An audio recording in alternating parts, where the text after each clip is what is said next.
Pierre Ninet pour l'officiel homme. Pour moi, c'est comme ça que j'envisage le métier, surtout quand on fait un film aussi particulier, sur un corps de métier aussi particulier que les sapeurs-pompiers de Paris. Même pour moi, le défi, c'était de faire ça à 200%, corps et âme. Le grand défi physique, c'était pas que, en vrai, de m'entraîner avec eux, de prendre du muscle. C'était ça pour la première partie, puis c'était ensuite, pour la seconde partie, de perdre le maximum de poids. Donc il y avait un peu un double challenge physique déjà dans le film. Mais je ne le fais que parce que c'est au service d'une histoire qui me plaît beaucoup, quoi. Je pense que c'est notre instrument de musique et que travailler avec d'une manière pas psychologique dans un premier temps sur des films, c'est quelque chose de très intéressant, qui n'est pas une méthode que j'appliquerai à chaque film, parce que moi le but c'est de m'adapter à un réalisateur. Si demain quelqu'un me dit qu'il veut travailler complètement autrement, j'adore suivre d'autres voies et découvrir d'autres choses. Ça fait réfléchir et il y a un temps d'adaptation. Il y avait beaucoup de travail sur le maquillage, beaucoup de documentation, et on a passé beaucoup de temps à faire des essais pour trouver exactement ce que vous dites, la bonne mesure, à quel point voilà, il faut quand même qu'on reconnaisse l'acteur, le personnage, qu'on ne le perde pas de la première partie. Mais il y a un petit temps d'adaptation, c'est particulier, ouais. C'est très particulier. Mais ça m'a beaucoup intéressé. Et je crois qu'en fait, paradoxalement, alors que je suis caché et masqué, ça permet une expression encore plus libre ou intime dans certaines scènes. Ça, c'était vraiment intéressant. Le masque, c'était contraignant parce que c'était 3 à 4 heures de maquillage le matin et 1 heure à 2 heures pour enlever le maquillage le soir.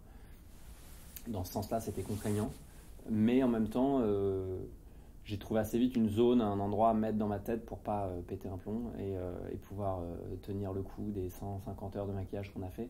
Donc en fait, cette fragilité, fatigue m'a, je pense, servi. Je pense que j'ai réussi à m'en servir pour le personnage et pour la fragilité de Franck. J'adore Anaïs, je vais pas avoir trop de mal, je vais pas devoir trop me forcer parce que je rêvais de faire un film avec elle. J'étais hyper heureux quand j'ai appris que c'était elle qui allait faire Cécile. Je pense qu'il faut une grande justesse pour incarner ces conjoints dont on pense qu'ils font qu'accompagner, mais qui sont en fait aussi des victimes dans ce genre de cas. Quand la vie bascule pour l'un, elle bascule aussi pour l'autre. Et il y a une redéfinition totale du couple et Anaïs fait ça magnifiquement. On était tous les deux bouleversés par le scénario, aussi bien que fallait plutôt s'empêcher d'être trop ému dans certaines scènes pour pouvoir tenir un cap. C'est un grand avantage d'être tous les deux très bouleversés et très connectés dans ces scènes-là. J'ai la chance de recevoir des choses différentes, donc ça, je me sens vraiment chanceux de ça, des comédies, des drames, des thrillers, et ça, je suis content vraiment de ça. Maintenant, oui, je me sens très chanceux aussi de choisir vraiment les projets en liberté totale de ce que je veux. Maintenant, il faut que ça dure, quoi. Il faut que le cinéma continue de pouvoir exister dans des formes très diverses, parce que c'est quand même ça qui fait notre richesse et qui est envié même des Américains.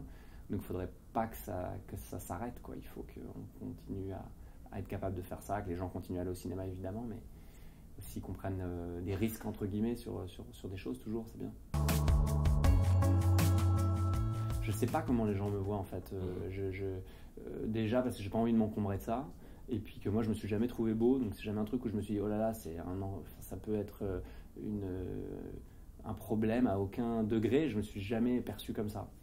Jusque là j'ai fait comme ça, je vais continuer, mais donc je sais pas trop ce que les gens projettent. Déjà parce qu'on sait que mercredi prochain c'est plus moi, c'est quelqu'un d'autre. Déjà ça aide. C'est à l'image de tout et de ce métier, tout est potentiellement éphémère, donc déjà on se dit qu'il faut remercier les cieux pour avoir une colonne Maurice s'il n'y en a qu'une déjà dans Paris aujourd'hui. Voilà, c'est la philosophie que je préconise maintenant, surtout après un film comme ça. Je crois qu'on se dit qu'il y a plein de petites choses qui paraissent normales, genre bah oui c'est normal qu'ils affichent le film à moi, bah non en fait, faut voir dans ce qui paraît banal tout ce qui n'est pas banal, faut voir dans les petites choses de la vie qu'en fait cachées à l'intérieur il y a un peu les grandes choses de la vie parfois.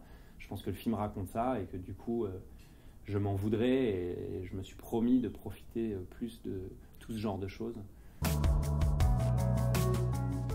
J'ai très envie d'une comédie, c'est vrai, ouais. J'ai très envie de faire une comédie. Alors d'abord je fais un film avec Nicole Garcia qui est une histoire d'amour. Et je suis très content de faire ça aussi parce que c'est très différent. Mais ouais, j'ai bien envie d'une comédie. Never used to run. l'idée que ce métier puisse me rendre fort.